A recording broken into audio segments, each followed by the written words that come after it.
Olá, meus irmãos e minhas irmãs, novamente reunidos aqui com o estudo da Palavra do Senhor, com a nossa revista Ensinamentos Bíblicos, primeiro trimestre de 2021, revista de adultos, tema geral desse trimestre, as 7 igrejas do Apocalipse e suas implicações para os cristãos nos dias atuais.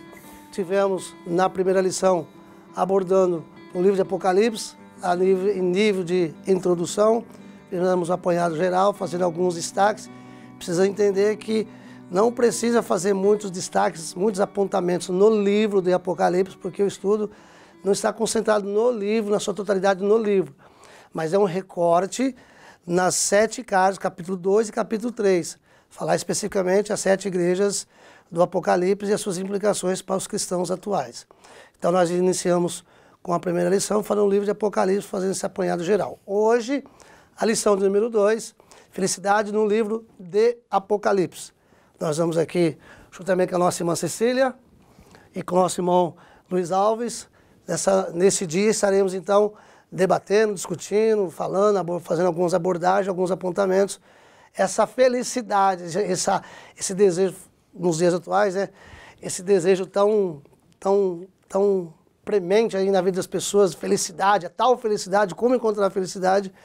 E o livro de Apocalipse ele vai falar a respeito da felicidade num contexto que não sugeria realmente essa tal felicidade. Enfim, esse será o tema de hoje, felicidade no livro de Apocalipse. E temos então a leitura bíblica, Apocalipse capítulo 1, versículos de 1 a 3.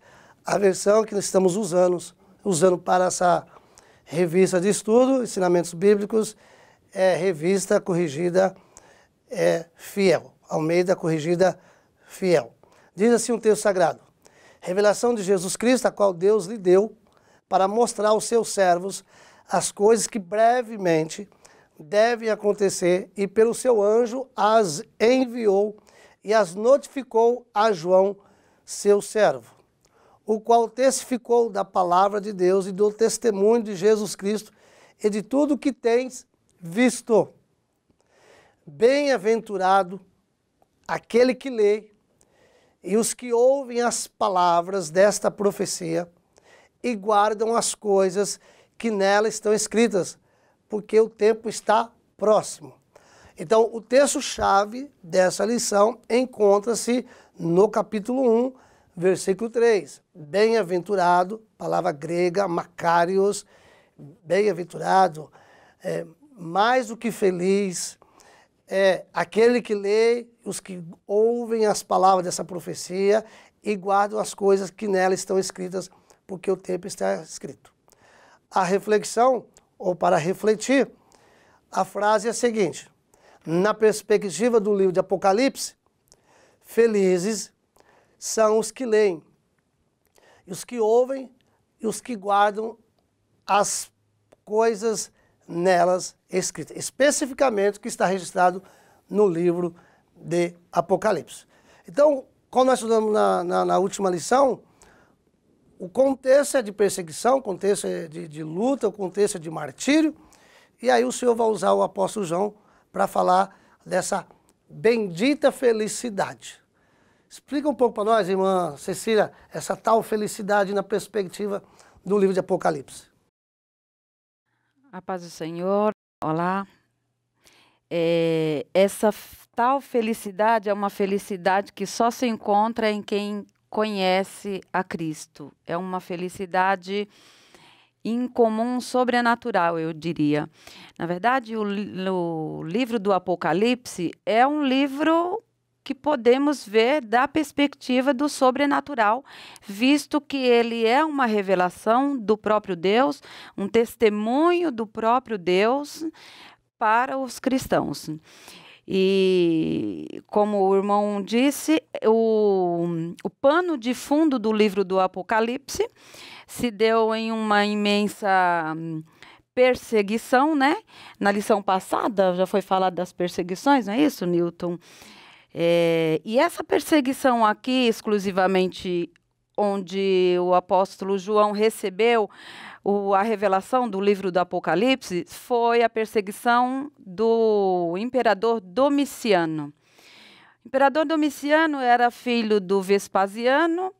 Tudo indica que ele tenha assassinado o seu irmão Tito, né? E assumiu o império.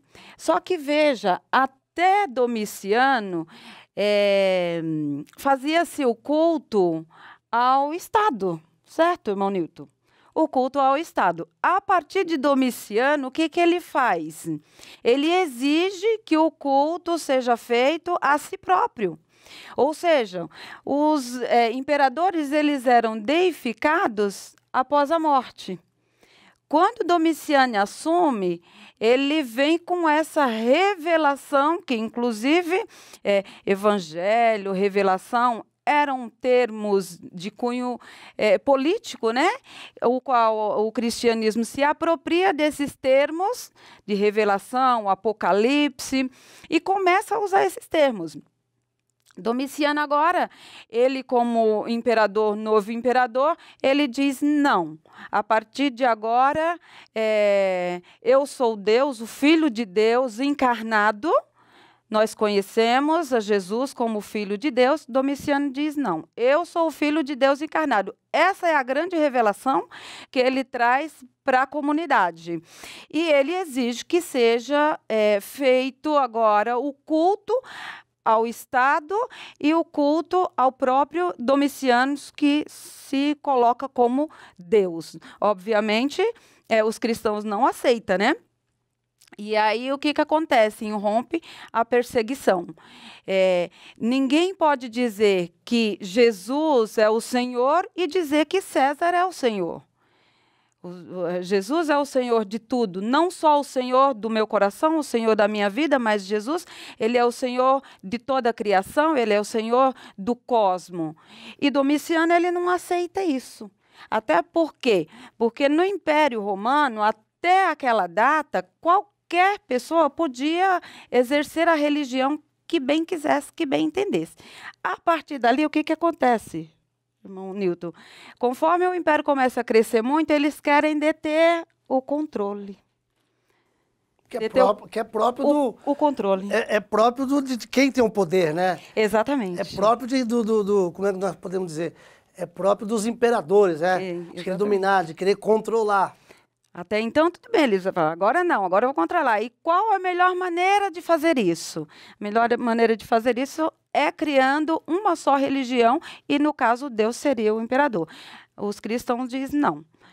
Nós não aceitamos, irrompe-se as perseguições, e muitos cristãos foram mortos, e João foge. É interessante que João, ele foge. Né? Ele, diferente de outros cristãos que acontecem no futuro, que quando começam as perseguições, eles querendo se mostrar como super cristãos, como alguém que se sobressaía aos demais, eles se entregam. E não raro, esses cristãos acontece que quando eram torturados, né, eles acabam negando a Cristo. João não, ele preserva a sua vida. Isso é importante porque o cristão ele tem que preservar a sua vida o máximo possível. E aí, quando chega um momento que ele percebe que não dá mais para fugir, ele se entrega, e aí ele é torturado e levado para a ilha de Patmos, né? E segundo a tradição, ele não foi para lá sozinho. Olha que interessante isso. Segundo a tradição, ele foi para lá com Prócoris. Ele é um dos primeiros diáconos citado lá no livro do apóstolo, e ele fica 18 meses na ilha de Patmos. Após 18 meses, Domiciano morre, e aí assume o outro imperador, Nerva, né? E ele permite que volte, que seja liberto. E aí João, então, volta e escreve o livro do Apocalipse já em Éfeso. O capítulo 1 e o versículo 9 diz: Eu, João, que também sou vosso irmão e companheiro na aflição e no reino e na paciência de Jesus Cristo, estava na ilha chamada Patmos. Então, ele já não está mais quando ele escreve o livro do Apocalipse. Veja, é interessante observar que Deus ele está conosco sempre, nos guardando, nos livrando, mas nem sempre a gente percebe, né?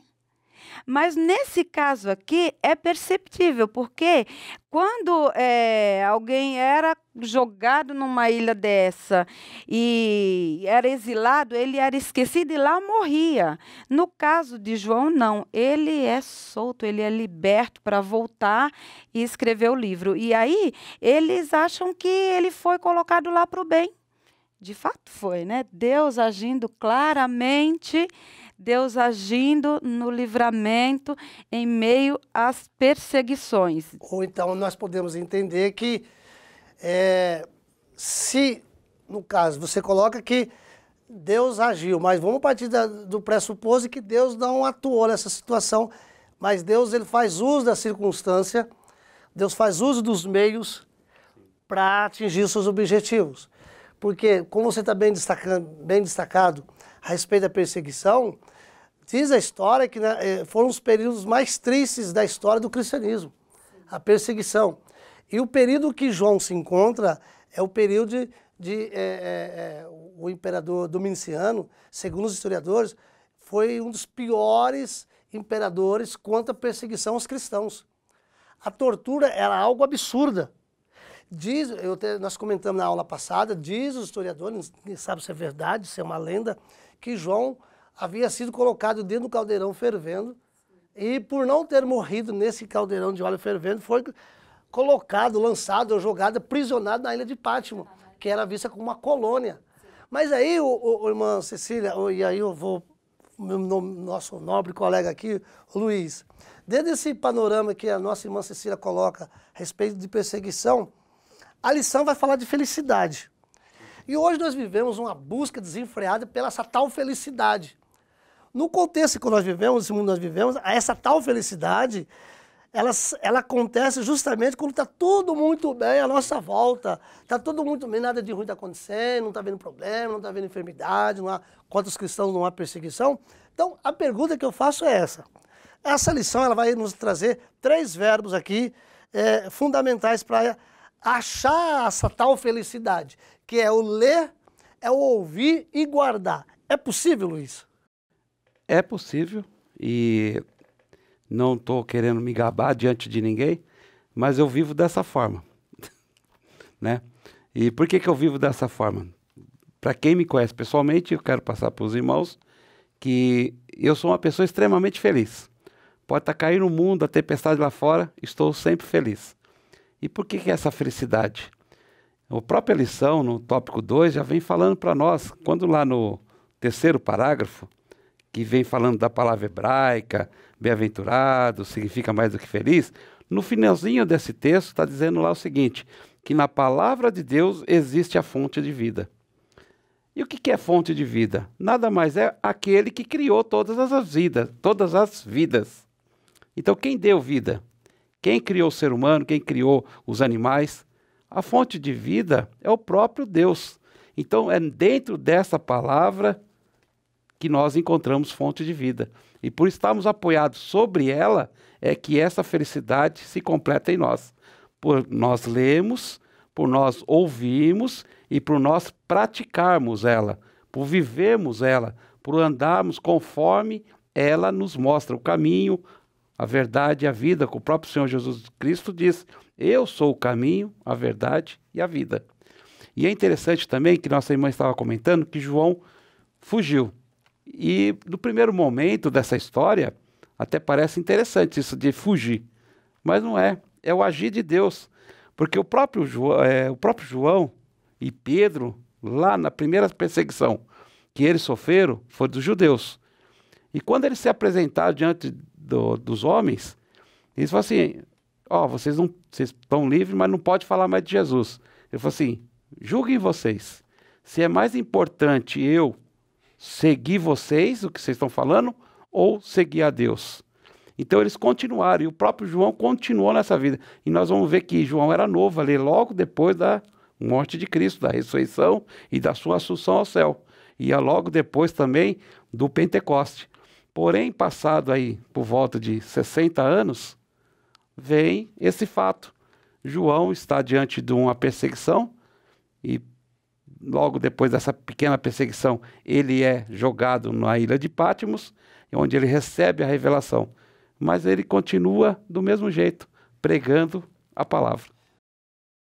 É interessante que essa perseguição toda que aconteceu, e inclusive o objetivo, era acabar com a igreja na terra, porque Jerusalém já havia sido destruída. Então, tudo leva a crer que as cartas foram entregues às igrejas e toda a cristandade ela estava contida ali. O objetivo era acabar com o cristianismo por completo. E morreram muitas pessoas, não se tem, obviamente, relatos, a gente sabe que é difícil, a literatura, muita coisa se perde, né? Mas o que se tem era de cristãos que eram martirizados e glorificando a Deus e se regozijando por poder ser um mártir, por poder morrer em função do amor e da palavra de Deus, defendendo a Cristo. É uma felicidade que, como foi dito aqui sobre a bem-aventurança, que não é simplesmente essa felicidade comum que o mundo conhece, é uma felicidade sobrenatural do próprio Deus. Não importa o que tem à sua volta, eu estou feliz, vai morrer, eu estou feliz, porque a perspectiva é de uma vida completa com Cristo. Essa é a perspectiva. Felicidade também no hebraico, ele tem o sentido de felicidade, não, é bem-aventurança, ele tem o sentido de felicidade por completo ou de harmonia com Deus. Nesse caso, o Santo Agostinho nos ajuda, né? Porque, inclusive, tem na internet uma imagem de como se fosse de uma estátua, alguma coisa assim. Ela está curvada, está sentada, e quando você olha no meio dela há um buraco. Então, o Santo Agostinho diz o seguinte, que no coração no homem há um vazio do tamanho de Deus. Ou seja, o único que é capaz de preencher esse vazio existencial do ser humano, que é algo muito presente no mundo cristão, no mundo contemporâneo, esse vazio existencial, somente Deus preenche. Então, essa felicidade, ela não vem simplesmente, não é um sentido de um bem-estar por estar tudo bem, mas é um bem-estar porque está de bem com Deus, porque Deus preencheu a sua existência, Deus tornou-se a plenitude da sua vida. Por isso que eu gosto muito do Salmo 23, o verso 1, que diz assim, ó, o Senhor é meu pastor e nada me faltará. O original é assim, o Senhor é meu pastor, de nada tenho falta. Ou seja, o Senhor nos completa, o Senhor nos preenche na plenitude. Essa é a felicidade, e não só essa felicidade, mas é uma segurança. Aqui nós precisamos entender que a revista também, a nossa aula, ela vai fazer apenas apontamentos de 7 bem-aventuranças. Como nós falamos na aula passada, que o número 7 é muito presente no livro de Apocalipse. No livro de Apocalipse. Então nós temos 7 bem-aventuranças. Então nós vemos aí, né? Bem-aventurado é aquele que lê, os que ouvem as palavras dessa profecia e guardam as coisas que nelas estão escritas. Bem-aventurados os mortos que desde agora morrem no Senhor. Bem-aventurados aqueles que vigiam e guardam as suas roupas. Bem-aventurados aqueles que são chamados à ceia das bodas do Cordeiro. Bem-aventurado e santo aquele que tem parte na primeira ressurreição. Bem-aventurado aquele que guarda as palavras da profecia desse livro. Bem-aventurados aqueles que lavam as suas vestiduras, ou seja, no sangue do Cordeiro. Então, a lição ela propõe de destacar somente, tem as 7 bem-aventuranças que fala da completude. 7 na Bíblia é um número de completude, é um número de Deus, né? Pleno. Mas a lição ela propõe apresentar apenas a bem-aventurança dos que leem, dos que ouvem e dos que guardam. E é interessante, irmãos, é que os 3 verbos estão no presente. Ou seja, é uma ação contínua. E aí nós vamos voltar agora aqui na questão propriamente do livro, do ler, do ouvir e do guardar. Então, ô Luiz, gostaria que você comentasse conosco aí, esse tópico número 2, é feliz aquele que lê o livro. Eu quero começar lendo Amós, capítulo 4, versículo 2. Amós 4, 2. Para que eu possa dar início àquilo que eu imaginei. E antes, enquanto eu procuro o texto aqui, que essa minha Bíblia aqui é um pouco complicado de achar o texto. Eu sei onde está, mas quando eu abro o livro... Mas está aí, viu, Luiz? Está aqui. Está aí. Está aqui. Né? Amós 4.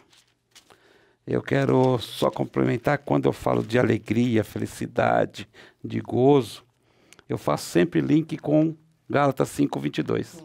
Porque amor, paz e alegria. Essas três coisas juntas é que traz a felicidade. Né? Mas vamos lá. Capítulo 4, versículos 2 diz o seguinte. Jurou o Senhor Deus pela sua santidade, que dias estão para vir sobre vós, em que vos levarão com anzóis e as vossas restantes com fisga de pesca. E aí no versículo 12, novamente, portanto assim te farei, ó Israel, e porque isso te farei, prepara-te, ó Israel, para encontrares com teu Deus. O que quer dizer isso? Na verdade, quando eu peguei esse texto e lendo essa revista, me levou a isso, porque essa felicidade que é apresentada em Apocalipse, nada mais é do que preparar o povo a encontrar com Deus. Ele não queria um povo derrotado, ele não quer um povo cabisbaixo, ele quer um povo que seja vitorioso, ele tem que saber que a bem-aventurança dele, como nós apresentamos aqui, aquele que lê, ele vai entender pelas profecias que a vida dele não é mais uma vida terrena, é uma vida celestial. Então essa breve, eu sempre uso essa palavra, essa breve, momentânea e passageira perseguição, tribulação e tudo mais, não se comparará com a alegria que nós teremos lá na glória. Então ele está associando isso, essa felicidade de ler e de compreender de que a nossa vida não se restringe mais a esse plano terreno. Lógico, naturalmente, nós não somos alheio a toda a situação que está passando, porém, nossa visão é espiritual. E por ser espiritual, então o Amós, ele deixa para nós assim, prepara-te, ó Israel. Lógico que esse texto aqui está se voltando para o povo de Israel, mas eu quero deixar claro, Israel era um povo que estava sendo preparado para ser o povo de Deus. E ele pecou muitas vezes, errou muitas vezes, ainda tem o plano de redenção para ele, porém, se eu associar isso à igreja, eu vou entender, prepara-te, ó igreja, para encontrar com o Senhor teu Deus. O que é, na verdade? Nas cartas, Jesus deixa algumas atribuições à igreja. Ele vem dizendo algumas coisas que ele analisa na igreja para que essa igreja seja corrigida e esteja apta a subir. Então, feliz é aquele que lê, feliz é aquele que está ouvindo e feliz é aquele que está compreendendo. Essa questão do ler aí, né, aqui no texto específico e no contexto da época, era mais do que feliz aquele que lia a profecia. O interessante é que naquele período não havia muitos livros escritos, nesse sentido. Outros sim, eram poucos que liam. Então, era a minoria que lia. Tanto é que, por vezes, nós vamos encontrar o texto assim, ó, ouça o que o Espírito diz às igrejas. Por que esse texto está, por vezes, escrito assim? Porque um lia, os demais ouviam. Então, felicidade de que não só os que leem, né?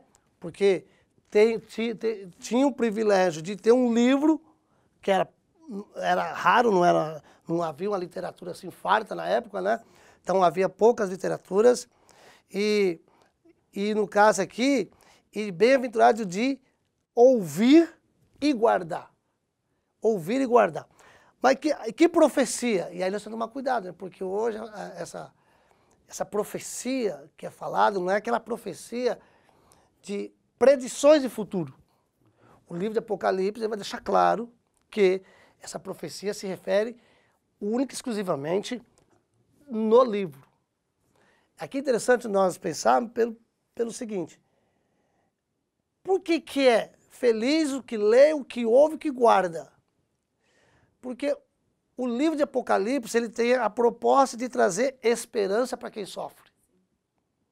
Esperança para quem sofre. Então, é por isso que vão ser felizes.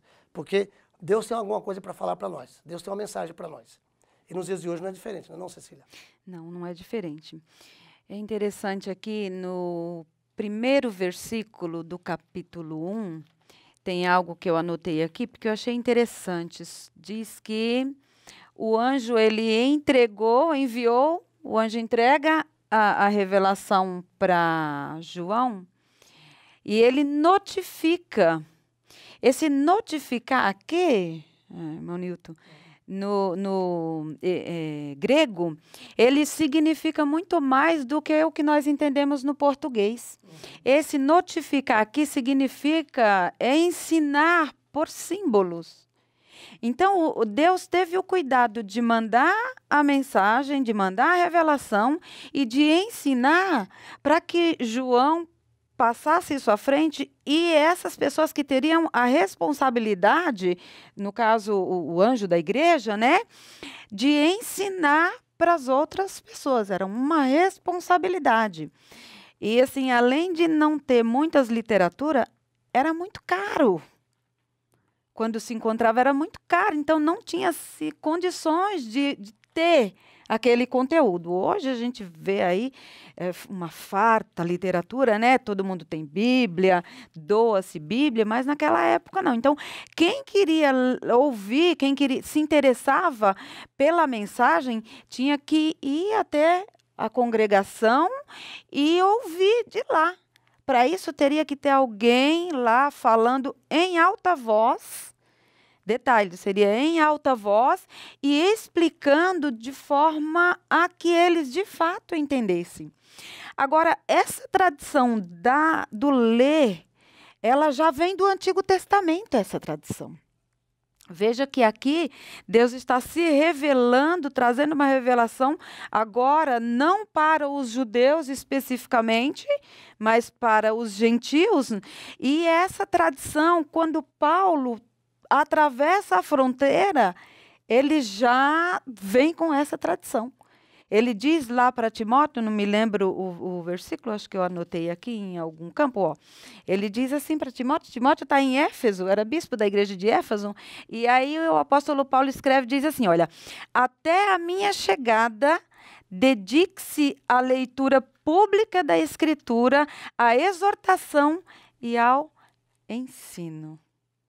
É a tradição que Paulo passa para frente. Tão importante era essa tradição da leitura. Eu anotei também alguns versículos aqui. Olha, Deuteronômio diz assim, ó, ouve, pois, ó Israel, e atenta em os guardares, para que bem te suceda e muito te multipliqueis, como te disse o Senhor Deus de teus pais, na terra que emana leite e mel. Tem um outro aqui, olha, ensina, essa eu faço questão de ler, porque ela é interessante. Ensina-as com persistência a seus filhos, conversa sobre elas quando estiver sentado em casa, quando estiver andando pelo caminho, quando se deitar e quando se levantar. Amarra-as como um sinal nos braços e prende-as nas testas. Você sabe que os judeus ortodoxos, ainda hoje, eles colocam, é o chamado tefilim, né? Coloca na frontal, na testa e no braço, na altura do braço, para que fique mais perto do coração. Veja a importância de se ter a palavra de Deus na sua vida, ela tem que fazer parte da sua vida. Esse vazio que o Agostinho dizia sobre Deus, ela é vindo através da leitura da palavra de Deus. Mas olha só, eu queria ler Jeremias, que diz assim, olha, eis, no entanto, a aliança que celebrei com a comunidade de Israel, passados aqueles dias, afirma o Senhor, registrarei o conteúdo da minha Torá, lei, na mente deles, e a escreverei mais íntimo de seus sentimentos, seus corações. Assim sereis de fato, eu serei de fato o Deus deles e eles serão o meu povo. Sem a leitura da palavra de Deus, do Apocalipse, dos Evangelhos, ou seja, a palavra de Deus, não tem como Deus ser o seu Senhor.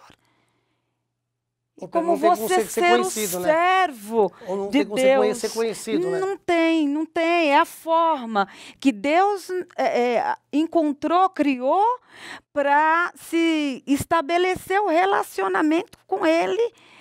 É através da leitura da palavra. Então, por isso aqui ele dizia, lê em alta voz, ensina para que todos aqueles que não têm desculpa, eu não consigo comprar, eu não tenho, como é que eu faço? Então, você ouve. Interessante que também, através de símbolos, possivelmente alguém, de repente, não ouvia. Mas voltando aqui, irmã Cecília, já falou do ler, agora do ouvir. Interessante isso aí, porque o verso 2, capítulo 2, o verso 7, olha só o que ele diz. Quem tem ouvidos, ouça o que o Espírito diz às igrejas. Ao vencedor, dar-lhe-ei que se alimente da árvore da vida que se encontra no paraíso de Deus. O versículo de número 11, olha o que ele diz ainda. Quem tem ouvidos, ouça o que o Espírito diz às igrejas. O vencedor, de nenhum modo, sofrerá dano da segunda morte. Versículo 17. Quem tem ouvidos, ouça o que o Espírito diz às igrejas. Ao vencedor, dar-lhe-ei do maná escondido, bem como lhe darei uma pedrinha branca, e sobre essa pedrinha é escrito um nome novo, o qual ninguém conhece, exceto aquele que o recebe. Ou seja, o importante não é só ler, não é só estudar, mas ouvir. E existe uma diferença entre o ouvir e o escutar. O escutar, nós escutamos bem, né? Agora, o ouvir é o prestar atenção. O ouvir é dar crédito. E nós vivemos num mundo hoje no qual as pessoas não ouvem nada. E por falar, voltando só um pouquinho do ler, que você falou, hoje os cristãos têm Bíblia para todo quanto é lado. Tem Bíblia na estante, tem Bíblia no armário, tem Bíblia na mesa, tem Bíblia no fogão, tem Bíblia na pia, tem Bíblia no carro. Mas a pergunta é, o quanto que tem lido? Eu não vou nem dizer estudar, porque a Bíblia, na verdade, a Bíblia é um livro não para ser lido. A Bíblia é um livro para ser estudado. Foi o que eu disse aqui sobre notificar. Exato, que é o notificar. Tinha essa função de ensinar e, consequentemente, estudar, trazer ao entendimento, né? É a compreender. Até porque que é o ouvir. Quem estuda nem sempre está lendo. Ou melhor, quem lê não significa que está estudando. Mas quem estuda, lê. Sim. Mas a Bíblia é um livro que não é só para ser lido. É importante ler, mas o importante é estudar. Então, nós vivemos uma época que o povo, infelizmente, não estuda, não lê a Bíblia. E também não guarda. Porque ouvir, a gente ouve muito fácil. Agora, guardar, nós vamos saber se as pessoas realmente estão guardando a palavra, é no momento crucial da sua vida. E aqui nós temos sempre enfatizar, e os professores precisam enfatizar nas aulas, que o livro de Apocalipse, até para quebrar como é que eu posso dizer, uma mística que há dentro do cristianismo evangélico brasileiro, que o livro de Apocalipse é um livro difícil, é um livro complicado, é um livro que só aqueles que realmente têm a unção de Deus, alguma coisa com Deus, que tem o poder de interpretar. Não. O livro de Apocalipse é um livro escrito para trazer esperança. Então, é feliz quem lê a profecia, porque está falando de algo que você precisa saber. Guardar, porque na hora da prova, né, o texto sempre vai dizer, bem-aventurado, quem tem ouvidos ouça, porque o vencedor, então para você vencer as crises, vencer os dias maus, através da palavra, não é só lê-la, mas é ouvi-la. Então, nós observamos que nós temos 3 verbos, aí um está interligado no outro. É o ler, é o ouvir, e o guardar, que é o que nós vamos falar agora no próximo tópico. Ô Luiz, então esse ouvir aí, fala para a gente um pouquinho mais aí também do tópico 3. O ouvir já está, o próprio verbo já diz, né? tem que ouvir. Porém, esse ouvir que nós queremos enfatizar, viu, professor? E eu sei que vocês sabem disso, mas queremos enfatizar aqui, o ouvir não é somente escutar, entender os sons, mas na verdade, eu troquei. Não é só entrar o som na sua mente e acabou. Não, é entender que esse som replica em alguma outra coisa. O que é? Gerar fé, gerar alegria, gerar em nós atitudes que condiz com a vida cristã. E essa é o ouvir, é gerar em nós algo que transforma. É por isso que o texto ele vem, né? E por interessante, nas 7 cartas aparece 7 vezes isso, novamente 7. Quem tem ouvido, ouça. Então 7 vezes ele está dizendo uma totalidade. Nós sabemos que 7 é totalidade. Então na totalidade diz quem tem ouvido, ouça. Quer dizer, ele está dizendo, porque o próprio Jesus, quando esteve na terra, ele falou assim, ó, eu vim para que para que os surdos ouçam. E quando ele falou dos surdos ouçam, não é o surdo físico, mas é o surdo, aquele que não está entendendo o trabalhar de Deus, a voz de Deus, o ato espiritual de que tudo está acontecendo. Então é entender, esse é o ouvir verdadeiro, né? E eu passo pela seguinte questão. João 5,39, ele nos diz assim, Jesus falando, ele diz assim, examinai as escrituras porque julgais ter nela a vida eterna. Então, como é que eu examino a escritura? Lendo. Porém, depois, mais tarde, Paulo escrevendo a Timóteo, ele também fala, ó, toda palavra é inspirada divinamente. Então, você é o que é, porque você ouviu a palavra, ela é inspirada, e você sabe de quem tem aprendido. Paulo fala isso para Timóteo, nesse capítulo 3. Fala assim, então, porque ele aprendeu, ele ouviu, então Paulo está falando assim, ó, você aprendeu, você examinou, agora você sabe verdadeiramente que essas palavras produzem algo novo. Paulo está querendo dizer isso para Timóteo. Então, esse é o ouvir, é produzir algo em nós, que faz a transformação. Esse é o ouvir. O irmão falou sobre traz algo, né, o entendimento. E lá em Oséias, Deus diz assim, olha, o meu povo pereceu por falta de conhecimento. O meu povo foi destruído porque lhe faltou conhecimento. Porque tu rejeitaste o conhecimento, também eu te rejeitarei. Então, o aprender, o prestar atenção, o buscar, é aquela felicidade que se busca. Eu acho interessante que as pessoas são capazes de fazer tantas coisas para adquirir uma felicidade aqui na terra que muitas vezes não leva a nada. E o Senhor dá aqui um script todo para você adquirir uma felicidade tremenda, que você vai passar por qualquer situação e vai dizer assim, não importa, eu sou feliz. Através do quê? Através de você ler e prestar atenção, ouvir e obedecer os requisitos da palavra de Deus. Em Atos dos Apóstolos, quando Paulo prega, ele prega em Tessalônica, Atos 17, ele prega em Tessalônica e ele é perseguido, então ele foge, vai para Bereia.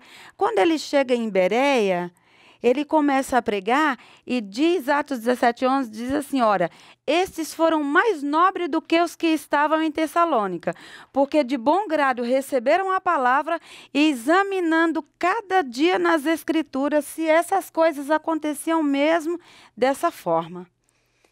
Então, veja a diferença de ouvir. Em Tessalônica, eles ouviram também, porque não eram surdos. Então, eles ouviam e reagiam e perseguiam. Eles chegam em Bereia, Paulo, com a mesma mensagem. Os bereanos fazem o quê? Vamos verificar se isso daqui... A busca pelo conhecimento. Então, isso é coisa que agrada a Deus. E que nós precisamos hoje, né? E que nós, obviamente, né, hoje em dia precisamos aprender. Hoje em dia um tal de pregador lê o texto, fala, irmão, fecha a Bíblia. Eu brinco com meus alunos na teologia, o seguinte, ó, Se você chegar na igreja, o pregador lê o texto, você fecha a Bíblia, ó, presta atenção, irmão. Ó, sai correndo, porque o dever do pregador é expor o texto bíblico. É expor o texto bíblico. E expor o texto bíblico é dizer o que o texto está dizendo, não o que ele... Entendeu? Por isso que é importante. Mas para nós caminharmos aí para o terceiro verbo... Deixa eu só dar uma pinceladinha também. Me permita. O ouvir também parte do princípio de sermos obedientes. Aí você já vai adiantar. Então, nós mas vamos parte chegar do aqui no princípio terceiro verbo. de sermos obedientes. Isso, então, mas nós vamos chegar no Porque terceiro só verbo. podemos ouvir se somos obedientes à palavra. Porque a palavra grega aí, que é o guardar, é o verbo, é o grego, é o terel. O terel não é o guardar por guardar. A palavra grega, o terel, é o sentido de cumprir uma tarefa. Ou seja, vocês são felizes se vocês leem, vocês são felizes se vocês são felizes se vocês leem, vocês serão felizes se vocês ouvirem, mas vocês serão mais do que felizes se vocês obedecerem, cumprir a tarefa do que está escrito. Diante de tudo que está acontecendo, você precisa ler, você precisa ouvir, mas acima de tudo, vocês precisam o quê? Obedecer. Então, o verbo que nós observamos aí no texto, o verbo está no imperativo. Ele está no indicativo do presente e está no imperativo. A ideia de, não é o guardar por guardar, que bonitinho, achei. Igual agora há pouco eu ganhei ele, os irmãos fizeram uma homenagem para mim, lá no curso, e me deram uma caneca, tiraram uma foto, né, uma foto minha e a da minha esposa, e colocaram aqui na caneca. Uma caneca igual essa aqui, bonita igual essa. Essa caneca, eu vou guardar com muito carinho essa caneca. Mas a ideia do texto não é esse pegar. Ah, nossa, que texto lindo. Mas a caneca foi dada para guardar? Não, essa caneca foi. Para guardar ou para usar? Não, a minha foi para guardar.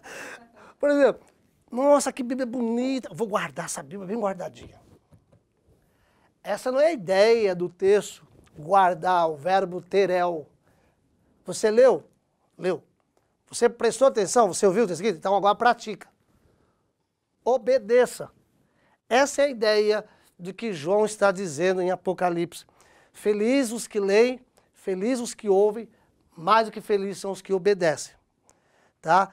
Porque o termo guardar também tem um sentido de reter, manter vivo no coração, como fez Maria, quando ele recebeu as notícias do anjo a respeito de Jesus. Então, em Apocalipse 1:3, podemos também observar o verbo guardar com o mesmo sentido, ou seja, guardar é o estágio final, sem o qual os dois primeiros verbos perdem o seu valor. Se você não obedecer, se eu não obedecer o que está escrito, perdeu a importância, perdeu o valor do ouvir e do ler, até de ter estudado. Perdeu o valor. Como eu digo na teologia, no estudo de teologia, a boa teologia é aquela que desemboca na vida. A boa teologia é aquela que te leva à praxe, a praticar. Você pode saber tudo de teologia sistemática, você pode saber tudo a respeito dos atributos de Deus. A pergunta é, o quanto você está disposto a praticar, o quanto você está disposto a fazer o que está escrito. Então, essa é a ideia aí da felicidade, tá? Sem o qual os dois primeiros verbos, eles perdem o valor. Guardar, por quê? O tempo de se cumprir a Escritura está próximo. Portanto, é preciso guardar. Por isso que ele está dizendo. Porque o fim está próximo. Irmãos, e nós estamos vivendo os últimos dias. Senhor, irmão, irmão Luiz, estamos vivendo os últimos dias. Mais do que nunca nós precisamos guardar a palavra do Senhor. Os sinais estão aí, irmãos. Teve muita gente, inclusive muitos cristãos, e lamentavelmente a gente se decepciona por ver a estrutura do povo cristão evangélico brasileiro. Muita gente se decepcionaram, entraram em desespero por conta dessa pandemia. Irmãos, quem conhece a palavra de Deus não se assusta com os acontecimentos que têm surgido nos últimos tempos. É cumprimento da palavra. Se nós estamos inteirados da palavra, nós não iremos entrar em desespero. Pelo contrário, nós iremos descansar no Senhor, confiar no Senhor e continuar guardando no Senhor, porque os tempos são próximos. Queridos, o papo tá bom, mas nós sempre precisamos terminar. Deixa eu só falar um versículo, me permita. Efésios capítulo 5, versículo 17. Ele nos fala o seguinte, Paulo escrevendo, né? Efésios 5:17, né? Isso. Por esta razão, não vos torneis insensatos, mas procurai compreender qual é a vontade do Senhor. E quando nós discorremos sobre esse texto de Efésios 5, e aí vai até o versículo 9 do capítulo 6, nós vamos encontrar 4 tipos de como não ser insensato. Na igreja, na família, na sociedade e na vida espiritual. Então, Paulo escrevendo isso aqui, ele está falando sobre obediência aqui, o guardar a palavra é justamente isso. É porque nela é que nós vamos viver para a igreja, para com a família, para com a sociedade e com a vida espiritual. É nela que nós vamos. E por ter esse conjunto é que nos leva a ter a tal felicidade. Sim. Porque, como você disse anteriormente, um dos tópicos, que a palavra de Deus é a fonte. É a fonte. Ela é a fonte. Se não tivermos essa fonte, não temos essa tal bendita felicidade. Mas quer falar alguma coisa? Por favor. Esse guardar no grego, ele tem o sentido de lealdade, né? De você ser fiel, de você ser leal, no caso aqui, leal à palavra de Deus. Aí a gente vê lá atrás que a Bíblia diz que a fé vem pelo ouvir. Olha que interessante. Olha a conexão. A fé vem pelo ouvir a palavra de Deus. Aí você dá atenção, devida atenção que a palavra de Deus merece, e aí isso traz um efeito. Você guarda ela, mas é diferente daquilo que a gente guarda. De vez em quando eu guardo alguma coisa lá em casa, e aí quando eu vou procurar, não sei mais onde eu coloquei. Aí é um problema sério, né? Mas a palavra de Deus, ela é viva e eficaz. Então, o maior sinal de que alguém é leal à palavra de Deus é o seu testemunho, é como você está vivendo. A gente sabe que alguém é leal pelo que ele está fazendo. A palavra de Deus ela é viva, então assim, ela naturalmente, a fé é viva, é algo que se move. A palavra de Deus, a gente lê 10 vezes um texto e tem uma compreensão, de repente você lê pela 20ª vez e você descobre algo novo. Porque é vivo, entendeu? Então, quando você guarda, isso tem uma ação. Aí você vai lá para a parábola do semeador. Quando essa palavra ela cai em boa terra, quando ela encontra o lugar devido na nossa vida, ela produz. O que aconteceu com a semente, que é a palavra, que caiu numa boa terra? Ela produziu 100%. Certo? Então, a gente precisa ter realmente essa percepção de que a minha vida tem que estar alinhado com a palavra de Deus. Eu preciso, obrigatoriamente, como cristão, viver essa palavra. Não dá para dizer que é cristão e não está enquadrado, e não viver, e não dar frutos, sabe? Eu guardo a palavra de Deus, mas cadê os sinais? Quem guarda tem sinais. Isso faz com que a gente se prepare para aquilo que está por vir. Sim. Isso, quem está assim, eu lembro do apóstolo Paulo que falava assim, tanto faz viver como morrer é ganho, né? O viver é Cristo. Não para os cristãos de hoje, né? Entendeu? A gente tem que buscar isso. Ele vai fazer campanha. Mas a gente tem que buscar. Os cristãos de hoje fazem campanha para se livrar do problema. Então, mas assim, isso mostra que a gente precisa ler mais. Estudar mais. A gente precisa, assim, mergulhar mais em busca do conhecimento.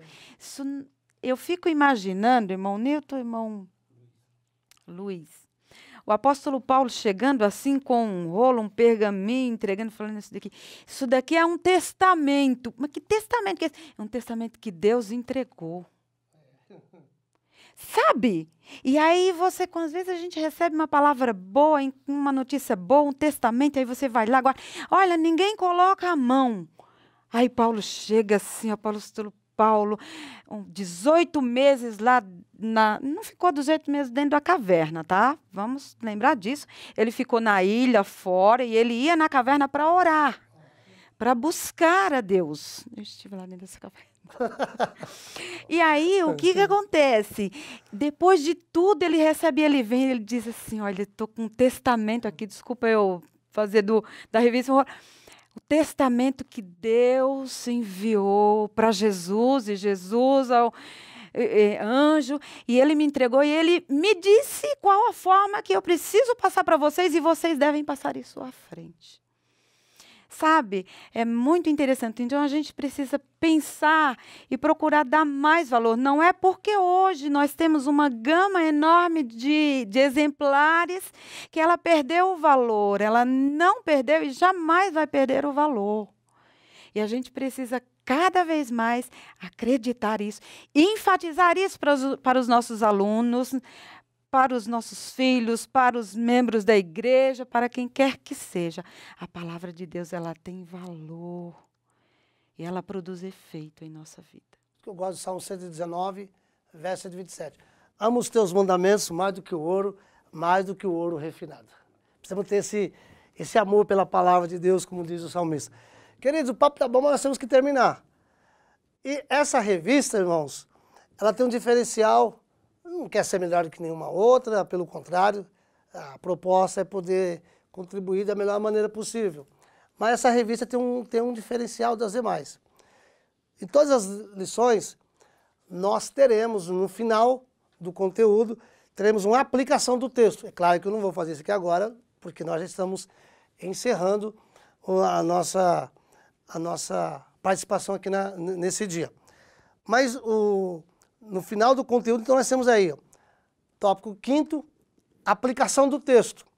Então é fundamental destacar a importância da leitura do livro de Apocalipse na vida do cristão. Por quê? Primeiro tópico, primeira aplicação do texto. A leitura do livro do Apocalipse deve causar felicidade e não medo no cristão. Até porque a revista foi escrita nessa perspectiva, porque para muitos o livro de Apocalipse ele causa medo, pavor. Não é para eu entender, só quem é erudito que... Não, o livro não é para causar medo, pelo contrário. É para causar felicidade e não medo. Segunda aplicação, a leitura do livro de Apocalipse assegura a felicidade do cristão se ele der crédito, entre aspas, ouvir a mensagem contida nele. Terceira e última aplicação do texto. A leitura do livro de Apocalipse assegura a felicidade na vida do cristão como consequência por guardar a palavra de Deus. Essas aqui são as aplicações para ser implicadas na vida dos cristãos nos dias atuais. Tá? Então, meu caro professor e professora, nesse dia, vamos fazer alguns destaques. Não ficamos propriamente fixos na revista, mas procurar trazer algo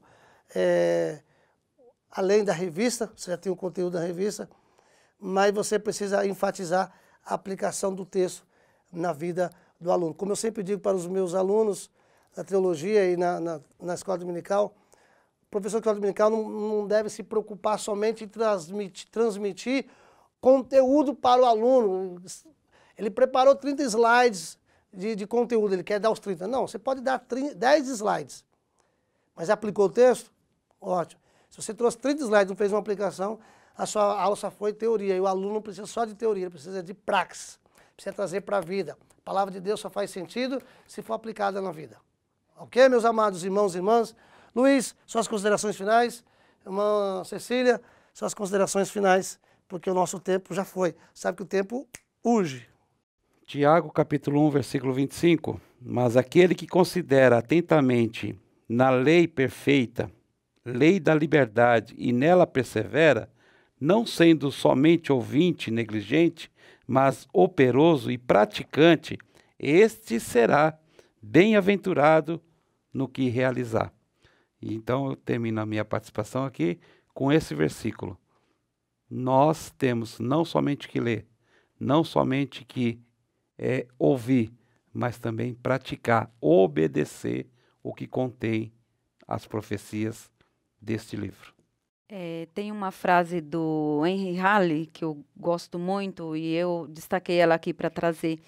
Diz assim, olha, o vigor da nossa vida espiritual está na proporção exata do lugar que a Bíblia ocupa em nossa vida e em nossos pensamentos.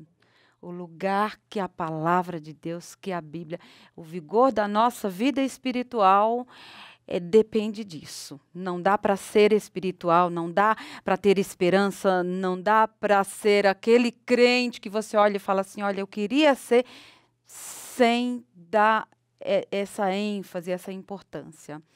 Então, o meu desejo é que você, professor, professora, consiga elaborar uma boa aula e que nós tenhamos, de alguma forma, conseguido passar algum conteúdo. Sabemos que vocês já têm certamente suas fontes de pesquisa, né? Mas nós nos colocamos aqui como mais uma alternativa de busca, né? De conteúdo para que vocês possam utilizar aí na elaboração das aulas de vocês. E que todos nós possamos ser abençoados pela revelação da palavra de Deus. Queridos e queridas, com essas considerações do irmão Luiz, da nossa irmã Cecília, finalizamos o nosso encontro no dia de hoje, na expectativa no próximo encontro, estarmos estudando a lição de número 3. Que Deus os abençoe e tenha uma boa semana em Cristo Jesus. Abraços.